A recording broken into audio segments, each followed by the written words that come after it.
Hola, quiero leer de este libro, Orar los nombres de Dios. Hoy quiero leer la vida. Yo soy la vida, le contestó Jesús. Juan 14:6.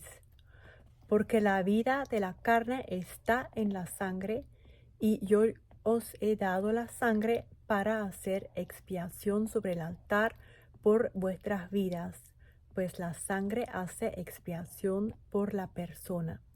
Levítico 17:11. Señor, suena tan terrible y tan canibalesco darte las gracias por lavarme en tu sangre. Pero tu sangre proveyó expiación. Tu muerte trajo vida.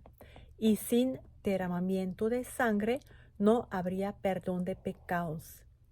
Señor Jesús, gracias por entregar tu vida para que yo pudiera tenerla en abundancia. Haz que pueda caminar durante el día con el conocimiento pleno de que soy perdonada, soy libre.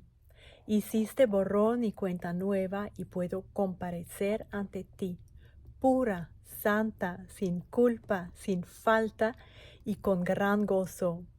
Oh Jesús, único Salvador, el camino, la verdad y la vida. Te adoro hoy y todos los días y te alabo por el regalo de la vida eterna.